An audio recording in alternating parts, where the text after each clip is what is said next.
Oklahoma, and we're going to have anywhere from 15 to 20,000 people in Oklahoma.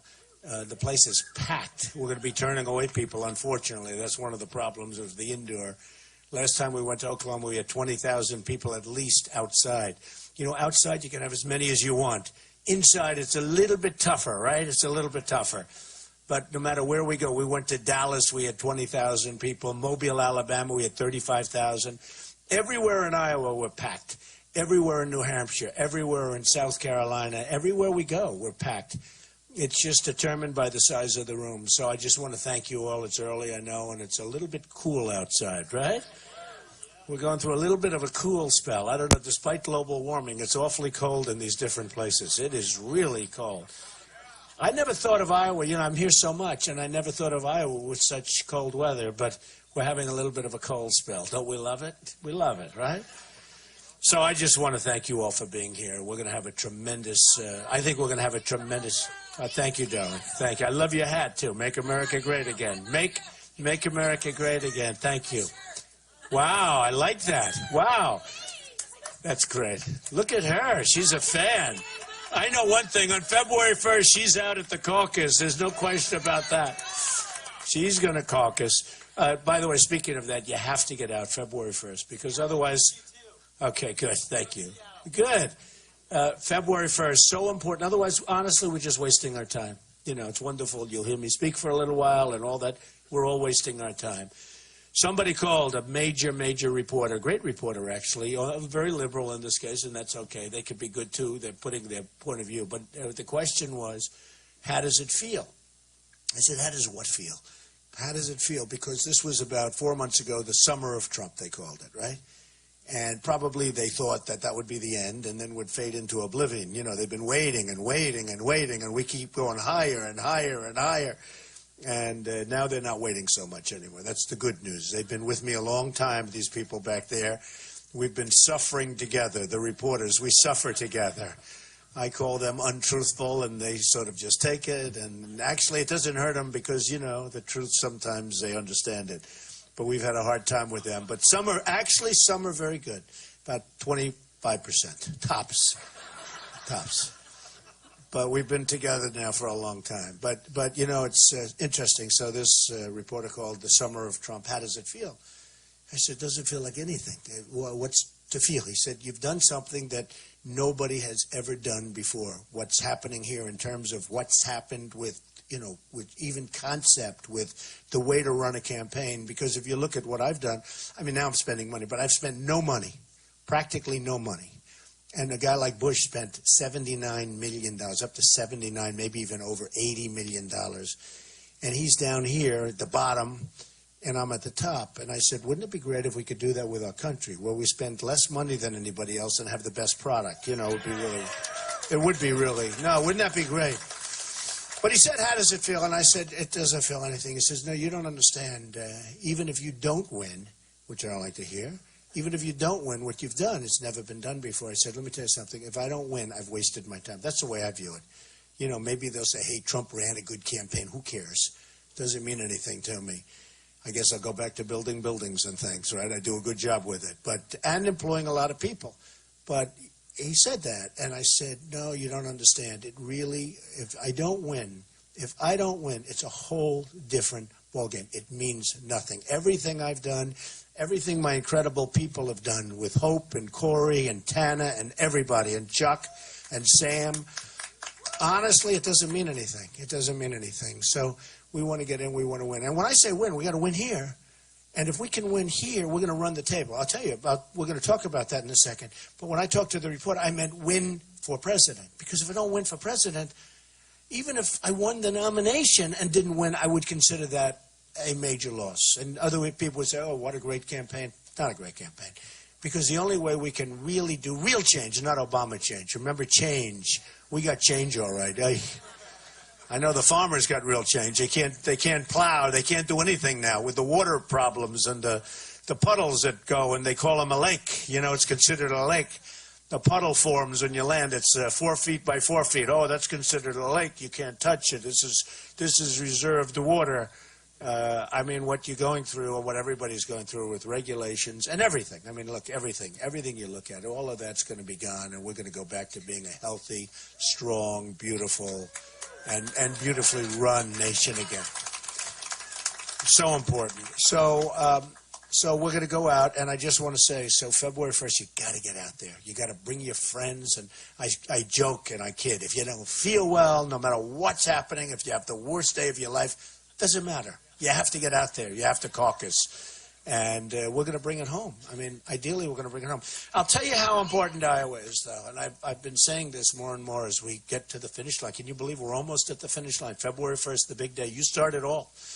But I've been saying it more and more. If we can win Iowa, which is, by the way, the only state in the union where I'm close. Everyone else, Florida just came down a little while ago. It was on Morning Joe and the different newscasts. Just came down a little while ago. And 48% in Florida. And you have a sitting senator, and he was at, I think, 11 or 12. And you have a governor, a former governor, Bush, who spends a lot of money. Bush, and he was less than that. I mean, it's amazing, and people couldn't believe it. They said there must be a mistake. 48%. Florida's a very big, very important state. Not only in terms of this, somebody's from Florida over there. Somebody loves Florida, but I love Florida. And I have a lot of investment in Florida, big investments in Florida. I employ thousands of people in Florida. But Florida is a special place, but very big, very powerful, and very important in terms of the process. And I have this massive lead in Florida that everybody was saying, whoa, that has to be. They actually thought it was a mistake when it went up. They thought the poll was a mistake. 48. So, and I'm doing great all over. If we can do well in Iowa, we're going to run the table. If not, then I have to go and we got to win New Hampshire. Now, New Hampshire has been really strong.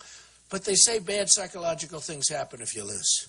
Okay, and they're really putting more pressure on because they're saying, especially if Trump loses, because he always talks about winning. And if he loses Iowa, that would be a terrible thing, the press. And so I don't know what the impact is, but I can tell you this. I think we're going to win. It's probably our closest state. And I think we're going to win Iowa. And it would be a lot easier if I said, no, I just want to do well. Good luck, everybody, on the first. If you're busy or something, don't bother. You got to go out and caucus. Because if you can win, and if we can win together, if we can win Iowa, the signal, it's all, look, I'm not going to say anything's over, and even the biggest pundits, even the worst liars, and, some guys that said we're never going to run, and even if he run, he's just going to have a good time. It's not a good time. I mean, I love you people, but I could be someplace else right now, okay? I could be very happy being someplace else. But if we, and they say it, if we win Iowa, we're going to run the table. We may not lose a state because it's just going to feed. Iowa is very important. And one other thing with Iowa, there's a lot of talk about moving Iowa to the middle of the pack or even the back of the pack. Not going to happen if I get elected. Won't happen. There's an incredible tradition. I've developed so many friends. I've been here for a lot. I've come a lot, and I'm going to be here all next week. You're going to be so sick of me. You're going to get sick. You're going to say, get the hell out of here, Trump. Don't worry about it. You're going to win. We don't want to take any chances. One of the reasons I said that I spent very little money, but now I'm spending money for two reasons. Number one, I feel guilty because I'm like $35 million, $38 million under budget. I was going to spend a lot of money, but I've had so much airtime, I haven't had to spend any money. So it's sort of interesting. No, it's true. They give me so much television airtime. I'm on all the time. Can you imagine? They have this report, all on Trump. Then they have a commercial. Now if I have a Trump commercial, then they go back to Trump. The whole show plus the commercials. I say, if I put commercials on, they're going to OD on Trump. It's no good. It's no good. So anyway, but we're going to put them on now because I feel guilty. I really do. I haven't run commercials. And so I just started. Some good ones, I think. Who knows? But we have a couple of commercials going up, a lot of money. And the other reason is I'm so far under budget, I really feel I don't want to take a chance. Does that make sense? In other words, I feel confident. The polls are all saying we're leading nationwide by a tremendous amount. I don't want to take a chance. I don't want to be cute. Oh, I don't have to spend. So I'm not taking a chance. So we're spending some good money. You're going to see some good commercials going up very shortly. In fact, they're already up in Iowa. Some of you have probably seen them. Are they good? I think pretty good, right? I think they're pretty good. So Iowa is so important because by doing that, we're sending a signal, and that's why I want to win it. I don't want to lose by 2 votes where they say, well, Trump came in second, and that's okay. Winning would be so incredible. Look at these people. They don't stop. No matter where you go. No matter where you go, they don't stop. Would you like me to stand up against them? No matter, it doesn't matter. I can't lose them. Look at them, the paparazzi. Look at them. I don't even know what the hell they do with all the pictures. They're taking pictures all day long. Then you see one picture in a newspaper. You say, all that work for one picture? Anyway, but they're good. They're very good. Hey, look, we're all doing our thing, right? They're doing their thing. We're all doing our thing. But the one thing we all have in common, including them, by the way, is we want to make America great again. We really do. We really do. The polls that have come out, and I love talking about polls. It's my favorite subject, actually, as long as I'm number one. If I was number two, and I always get killed on the polls because the other candidates come up to me, why do you always mention polls? Because I'm number one. And if you were number one, you'd be mentioning them too. But I think I brought polls to a whole new art and a whole new level. I don't think other people, even if they were number one, used to talk about them, but I'm different. I'm a little bit different. I talk about them because when you're number one, you talk about them. Okay, ready? So we have a new poll came out, NBC News National, 38 for Trump. Second place is Cruz in this one, 21, 38-21. And third is Rubio at 11. In South Carolina, we're way above everybody. I mean, it's been incredible. Reuters has us at 41%. Gravis has us at 41%. Wow. Florida, I just told you, just the one that just came out has us at 48%. Georgia, we're in the mid-30s and probably the low 40s because I saw one. In Connecticut, we're at 35%, meaning we're at 35. Other guys are at 12 and 10 and 8 and 2 and nothing. Some guys are at nothing. And I see them on television. Yes, we'll never leave the race. They're leaving the race right away, right? I watch these politicians. I watched a couple of politicians. He was at 1 or 2, and he said, no, I will never leave the race. He's already planning. His people are already calling. Can you hire us, please? And it's they're politicians. That's what they do. They talk. All talk, no action. And that's what we don't need, That's what we don't need. In Iowa, we have a great CNN poll. I told the other day, I said, why don't they ever use the CNN poll? Even CNN doesn't use the CNN poll because it's too good. Trump 33, Cruz is second at 20. So I'm up by 13 points. Nobody ever uses it. So CNN reports and they show other people's polls where it's closer. I say, could I ask you? And by the way, they spent a lot of money on this poll. And I think their poll is probably better. And I think it's more indicative. I think we might even be better than that. I said, why are you not using the poll that says 33-20? Why are you using one that says 21-20 and this and that? And they have no answer. You can't answer. You know what the answer is. It's really unfair stuff. It's called Welcome to the World of Trump, or Welcome to the World of being a conservative Republican, or Welcome to whatever world it is. But here they are. They pay for their own poll, and they don't put it up. So it's a little bit unfair, but these are minor details, folks. I want to just, so the polls are looking good, and everything's looking good, and it's so important. And I stayed here last night, and I actually had good steak. You have good steak, and I've always heard that, I had good steak last night. I mean, you should have. If you don't have good steak, who's going to have good steak? If they don't have good steak in Iowa, we have some problems, right? But you do, and it was great. I want to just say, though, and I said it a little, and I alluded to it. Sarah mentioned it yesterday. Sarah Palin came in, and she was so great. She was so great yesterday, and so popular, and amazing, actually. And everybody wanted her endorsement. And she just saw what was happening. She said, you've got a movement. This is a movement going on. This is beyond what a normal situation is. And seriously, I mean, they were telling me when some of these other candidates, they'd have like 9 people and 20 people come in. And even for Hillary, she had very, very few people coming in. And, you look at a crowd like this, and it's early in the morning and all of that. And, something's happening out there, something really special. They used to call it the silent majority, and I used to say with the silent majority, I resurrected a term. Some people didn't like that term because it was associated with Nixon or it was associated with something. And I don't even care. I mean, it's a great term, but it's not really accurate. Because the accurate is the noisy majority. You have to see these people. They go crazy. We go into stadiums, and they want to rip down the stadium sometimes. It's amazing, and it's really become the noisy majority, and that's what we have. We have an amazing group of people that want to just see this country get great and be strong and be smart. and not be ripped off with trade and not be ripped off with so many different things. I mean, you look at China, $505 billion. We have a trade deficit, a deficit. What they get, what we get. $505 billion a year. This isn't like in 20 years. This is a year. Goes on, it goes on. And I have some of the great business leaders endorse me, like Carl Icahn endorsed me, who's a fantastic guy and a fantastic business leader. And when he endorsed me, I mean, a lot of other business leaders also want to endorse me. The problem is nobody ever heard of him. But I'm going to use them. I said, you don't have to endorse me. What difference does it make? Nobody knows who you are. The guy could be worth $5 billion. Nobody cares. You know, it's amazing. But they're great negotiators, and they want to do great things for the country. And right now, take China and I've been talking about China for years. You know, nobody knows how to negotiate with these people. I made a lot of money with China and dealing with China. And I own a major building in California along with a group that's a phenomenal building, the Bank of America building in San Francisco, and 1290 Avenue of the Americas, a big chunk of that. And dealing with Chinese, and you know how to deal. I mean, I sell condos to the Chinese a lot. I have them as tenants. The biggest bank in the world is a tenant of mine in one of my buildings, and they pay me rent. And they're great. I mean, the Chinese are great people, and the Mexicans are great people. But their leaders are too smart for our leaders. They're too cunning. Too cunning. They're cunning. They're smart. They toy with us like we're a bunch of dopes. They toy. No, it's true. No, it's true. I mean, they toy with us. And that won't happen anymore, folks. That won't happen. It's not going to happen. No, it's disgusting when you see, the trade deficits that we have with Mexico. Every one of these politicians come up, you won't be able to build a wall. Why? Explain to me why. Well, who's going to? I said, number one, the wall's going to be paid for by Mexico. Correct. He knows. This guy knows. Going to be paid for by Mexico. So the politicians come up saying, why do you always say that? You know, the guys that I'm negotiating, the guys that I'm dealing with. How good did I do in the debate last time? Good?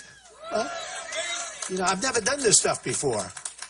But they all said I won the debate. Even the people that hate me back there, even the pundits. Every debate I've won with the polls.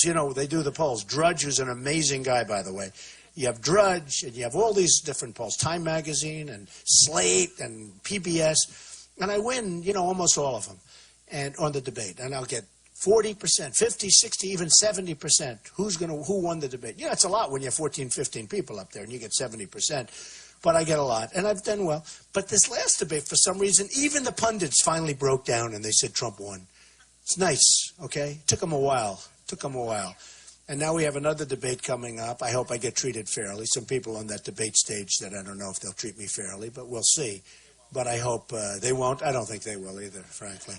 And we have some people up there that we're going to find out whether or not they treat fairly. I'll be prepared. Believe me, I'll be prepared. But we're going to find out. And I think it's important for them as professionals that they treat me fairly. I don't want to be treated any better, but I have to be treated fairly. I thought I was not treated fairly in a couple of instances. But nevertheless, we came out fine. We came out really good. Sort of interesting, after the debates, the poll goes up. My big polls go up. After the last debate, my poll went up 11 points. Now, I also brought up some pretty big security measures, in all fairness, so maybe that had to do with it. You know what I'm talking about, but that was important. And now we have a dialogue going. The world is having a dialogue because of what I brought up. Radical Islamic terrorism, we mention it. And the world is in dialogue now. The world is talking about it. We have a president who won't mention the terms. I mean, he won't mention what's going on. When a building is blown up, when people are killed in Paris, when people are killed in California, when 5 great soldiers are killed because they're told to stand down with their guns, to take their guns off and put them 100 yards away and lock them up, and then they go and have coffee in a whack job. When they see gun-free zone, these wackos, they're just wackos. When they see gun-free zone, that's like holding candy for a baby, okay? Gun-free zone. By the way, I'm going to protect your Second Amendment 100%. 100%. If we had guns in California, or even, take a look at Paris, the toughest gun laws in the world. The toughest, they say, in the world. Paris, you can't have a gun in Paris. Unless you're a bad guy, you put a gun in your pocket, you have a gun, all right? But you can't have a gun in Paris. In France, the toughest gun laws. So you had these guys, these thugs, these thugs. The press, you know the name the press called them, right? We don't call them that anymore. We call them the guy with the dirty hat. These are stupid people. And these are disgusting people, right? These are disgusting. They called him the mastermind, the leader, the mastermind. And I took the press to task. I haven't heard it. I must have been hitting them so hard about it because, you know, they're radicalizing our children. They're using the internet better than us, and we're the people that invented, the land that invented the internet, and they're using it better than us. They're radicalizing our children online.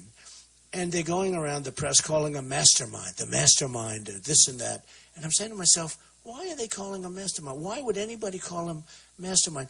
You're building them up. You're building up the image, Robin Hood. You know, you're building up the image. And I'll tell you what, honestly, the press has pretty much stopped. It's been very interesting. The press has very much stopped. How come you're aiming those cameras over there? What's over there? Just curious. Huh? Why are you aiming over there? Huh? Oh, okay, cutaways, okay. Cutaways. First time I've ever seen that happen. Now I'm trying to figure. You know my story, right? They never aimed the camera at the rooms. I'm in a stadium with 20,000 people. My wife keeps saying, but you don't know. I mean, how many people? I said like 20,000 with the Mavericks. The Dallas Mavericks play 20,000. She had no idea because they never do cutaways. Now he does a cutaway, and he's aiming in that little corner in the back of the room. I can imagine. I can imagine. Why did you do a cutaway over there? Just out of curiosity. He can't tell you. Yeah, he can't tell you. I can tell you why. I tell you, these people are the worst. They are the worst. They're disgusting. They're disgusting people.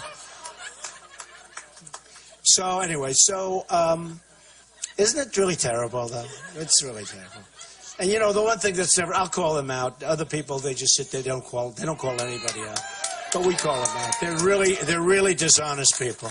Really, really dishonest and disgusting people.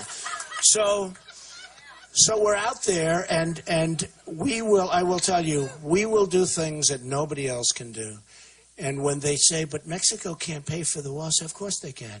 We have a trade deficit with Mexico that's unbelievably big, humongous. It's a humongous number. It's billions and billions of dollars, far more than what we're talking about for the wall. The wall's peanuts compared to that. But they don't understand that because they're politicians, they're not business people. Mexico will pay for the wall, okay? One way or the other. There's 5 different ways they can pay. One of those 5, or all of them, will take, you know, we will not be paying for that wall, but the wall's going to be built fast. And we're going to be getting some people. You know, a lot of the gangs, you look at Los Angeles and some of these places, they have gangs where they're made up of illegal immigrants, okay? They're made up of illegal immigrants. Mexico doesn't want them. So they send them to us because we take everybody. We're so brilliant. We're so wonderful. We take everybody. Even the anchor baby stuff. A woman's pregnant. She walks onto the land. She has the baby here. We take care of the baby now. Becomes a person. Becomes a person and, you know, grows up and beautiful. And the baby's here. Beautiful baby. Now we take care of the baby for 85 years, okay? It doesn't read that way. And remember when I first came out and said that? I turned out to be right because the legal scholars say, you're right, you can't come over illegally, have a baby, and we're supposed to take care of it. I mean, if anything else, I've proven that. Now, somebody will challenge it, somebody will go to court, but that's the way it reads. You may need a raise of the hands of Congress, but they were all saying you need a major constitutional amendment, which would take forever to get, and all those things are like impossible to get because of the process. I said, wait a minute, you don't need a constitutional amendment. You can't come in, have a baby, and then the baby, we're supposed to take care of that baby for the rest, and the baby is like, you can't do anything.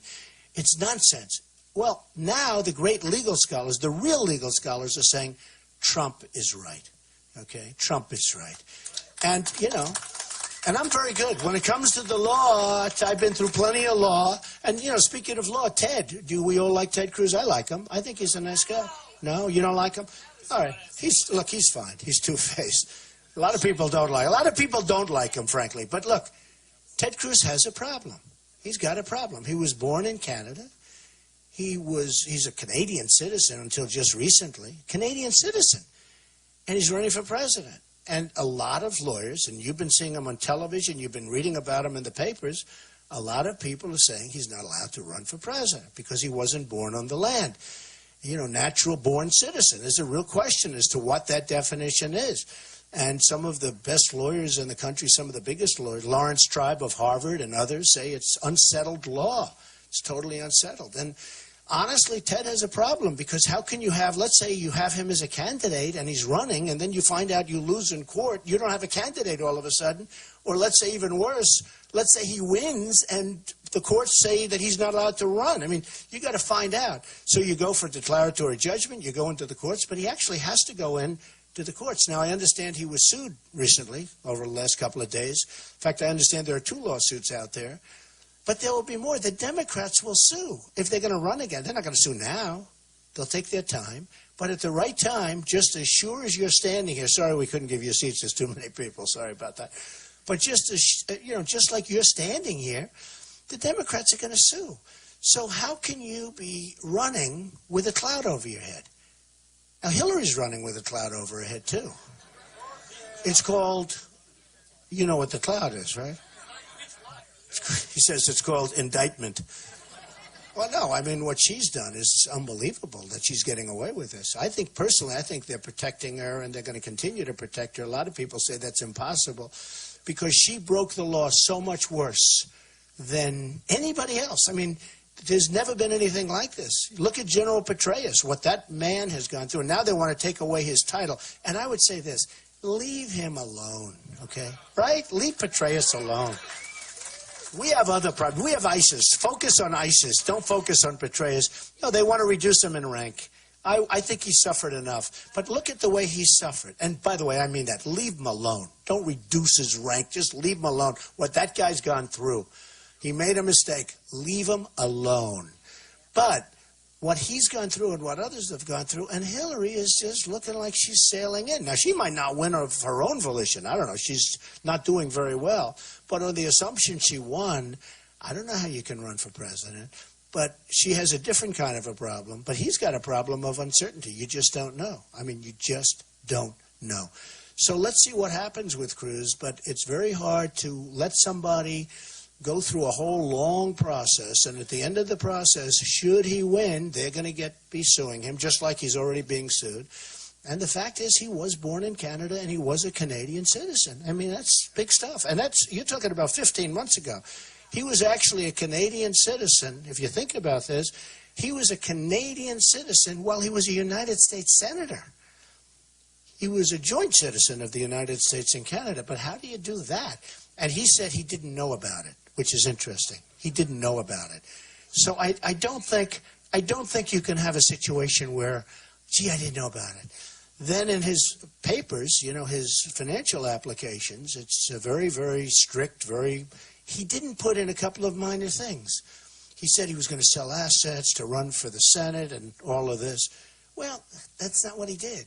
He borrowed money from Goldman Sachs, and he borrowed money from Citibank. So it came out a week ago, a little while ago, that he borrowed money from Goldman Sachs, but nobody knew about Citibank. Then it came out that he borrowed money. He never put it in his personal financial disclosure form.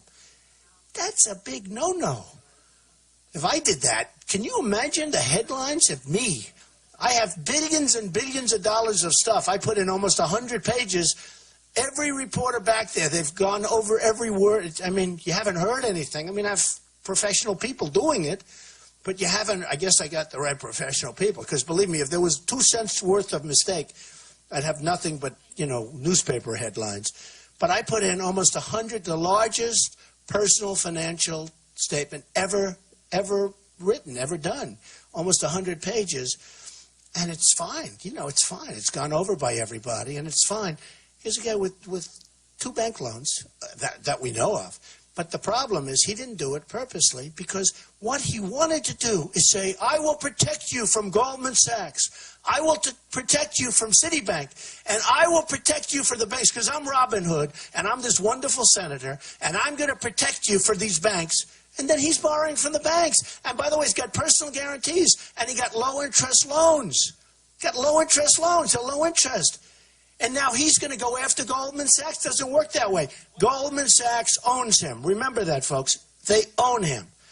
And what he did was wrong, because he didn't want you to know that he's dealing with banks, that he's borrowing money with banks, that he's personally guaranteeing loans with banks, because if he puts them down, then he's just like all the other guys. Okay? It's wrong. It's wrong. It's really wrong.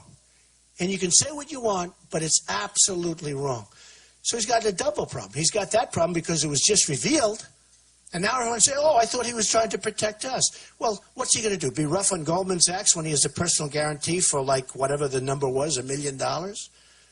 So I think you got to think about that. I think you got to think about that. Do you agree with it? A lot of people don't know that, but it just came out. I mean, it just came out. And he said, with the being a Canadian citizen, he said, oh, I didn't know that. How did he not know that? Then he said, with the loans, oh, I didn't know that. Smart guy. He doesn't know that? Yeah, that's worse than Hillary when you think about it. So anyway, so I think we got to get a little bit, fair in here, because he says things about me that are so wrong. I mean, he says things, takes ads and says things about me that are so wrong. I mean, we have to disclose the real facts. And these are facts. These aren't like, oh, gee, this didn't. This is like he didn't put down on his personal financial disclosure form. Very strong, that signature on the bottom. You sign that, you got problems if you make mistakes. He didn't put down 2 big banks loaning him money because he didn't want you to see that, okay? That's a problem, okay? That's a problem. And I think when you go to caucus, you should think about that problem, okay? You should think about it. And the other thing, of course, is you have a great governor in this state. Terry Branstad came out yesterday and he said, you can't have Cruz. You can't have Cruz. And I understand what he's saying. I understand exactly what he's saying. And I think it has to do with more than ethanol. I think it has to do with maybe other things, too. It was a strong statement. You have a great governor. He's the longest-serving governor in the history of the United States, as of a couple of months ago. And when I was with him, I really like him. I think he's smart, and he's amazing, and he loves the people of Iowa. I really like him. And he says he's not endorsing anybody, and I think that's great. But for him to come out with that statement, that was a big statement to come out with yesterday. Yesterday was a double. You had that statement, and you had Sarah Palin. That was a good day for Trump. But the governor's doing the right thing. He's a governor that's going to do the right thing. A lot of people do everything for politics. He doesn't do it for politics. He's beyond it.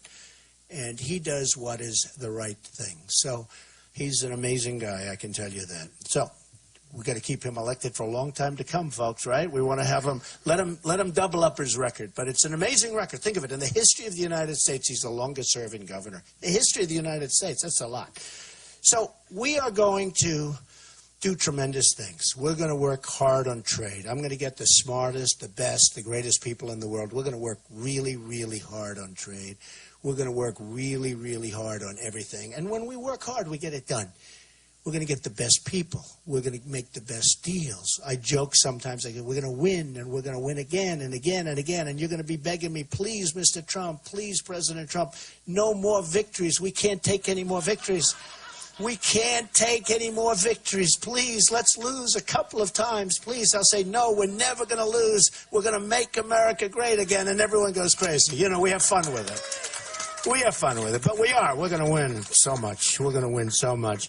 We're going to get rid of Obamacare, and we're going to put something that's so much better. We're going to repeal it. We're going to replace it.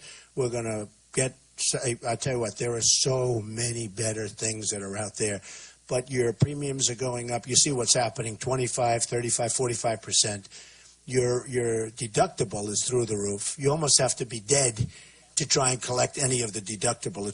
That's become so high that, frankly, unless you need massive major surgery, you're out of business. It's ridiculous what's going on. And it's going to die in 17 anyway. They say by 17 it's going to be dead because the wrong people are, in terms of the people with the money aren't signing up. It's people without. And it's just not, it just can't carry itself, and it's just a disaster. It's a basic disaster, so that's going to be gone. We are going to do so great with our military. We're going to make our military so big and so strong and so powerful. And by the way, that's so much less expensive than what we're doing now. Nobody's going to mess with us. Nobody. Nobody's going to mess with us. We're going to take care of our vets, and we're going to take care of them properly. Illegal immigrants are treated better in many cases than our vets. Our vets are treated horribly. They wait 6 days in a reception room before they can get care. We're going to take care of our vets, and a lot of that's management. It's not even the money. They pour money into it, but, you know, the corruption in the Veterans Administration is legendary and massive. You see what's going on in Arizona and other places. It's absolutely disgraceful. One other thing that I think is important, and in Iowa in particular, for whatever reason they love this, I'm self-funding my own campaign, okay? I'm not having guys come up and give me millions and millions of dollars, and one guy wants insurance, and one guy wants something else, and one guy, you know, he's in such and such a business, oil or gas or this or that. And, you know, I'm self-funding. And I'll tell you what, I have turned down so much money that I actually feel foolish in many regards. You know, my whole life has been to take, right? Take. I was greedy. I take. Now I'm going to be greedy for the United States. I'm going to take for the United States. I'm going to be greedy for our country. I'm going to take. We're not going to be the stupid people anymore. We're going to be the really smart people. And we're going to bring it back. You know, we owe $19 trillion. $19 trillion. That's rapidly going up to 21 because of the ridiculous budget. You see the budget that was passed 2 weeks ago? We're funding everything. We're funding Obamacare. We're funding the Syrians coming in, which, by the way, not going to happen. That's not going to happen. The Syrians, not going to. We don't know who they are. We don't know who they are. We don't know where they come from. Some are ISIS, I think. I think it's going to be ISIS. You know, 3-4 weeks ago, I wouldn't have said that. But now, if you look at what's happening with Denmark and Norway, if you look at what's happening with Germany, I mean, take a look at Germany. What a disaster that is. And I was on Time Magazine. By the way, get this week's Time Magazine. It's great. I'm on the cover. I like this week better than the last time. But this week's Time Magazine story is amazing. It tells you about the campaign, what's happened. It's amazing. And it's been an incredible story. But if you look at what's happening with the migration, and we're taking in people, we have no idea who they are. And law enforcement, I've spoken to many of them. I've watched them. I've read about it so much. And they say there's no way of saying where these people are from, what they represent, who they represent. This could be the greatest Trojan horse in history. This could be the real deal Trojan horse. And we want to take thousands and thousands, and don't believe the 10,000 number. You know, even in the debate, the previous debate, they talked about 65,000 people, okay? And you don't believe the numbers. They want to bring in tremendous. And you know, very sadly, if they're Christian, they don't come in, okay? If they're Christian, they don't come in.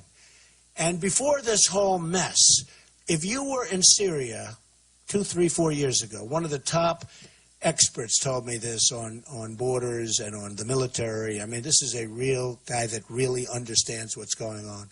He said, you know, Mr. Trump, first time I heard it, he said, if you're from Syria and if you're Muslim, it's very easy to come into the United States, one of the easier places. But if you're from Syria and if you're Christian, it's almost impossible to come into the United States. One of the hardest things to do. I never forgot it. That was 3 years ago, he told me, 3.5 years ago. I never forgot what he said. Because Christianity is under siege, folks. Whether you want to hear it or not, it's under siege. And we've got to reverse it. But if you were from Syria 3 years ago, 4 years ago, 3.5 years ago, you wanted to come into this country, if you were Christian, one of the hardest places on earth to come into the United States was a Syrian who happened to be Christian. Something wrong. And they're the ones that really needed the protection more than anybody else. It's all going to change. It's all going to change. We're going to use our heads. We're going to be fair. We're going to deal from the heart. We're going to deal from the brain. And we're going to make America great again. And I'm telling you, so important is on February 1st, you have to get out there and you have to show our stuff. Because otherwise, you've wasted your time. I've wasted my time. I won't even say wasted money. It's a lot of money. Who cares? I don't care about the money. I've wasted a lot of time, a lot of energy, a lot of effort. We have to do this for the good of the country because we can turn our country around. And I always say, make America great again. And lately, I've been adding, because I've seen the people. They're incredible people. Make America great again. We can make it greater. And I really mean this. I think we can make it greater than ever before. It's true. But if we go 4 more years, with Obama and maybe worse, between either of them. I mean, how about this guy, the socialist, Bernie Sanders? I mean, this guy's a total whack job. But if we go with either one of them, But let's assume it's Hillary. I mean, you know, let's assume if we go with either of these two people, I'm not sure you ever come back from it. It's going to be an abyss that I'm not sure that you can ever bring it back. But we can make America greater than ever before. Thank you very much, everybody. Thank you. Thank you very much.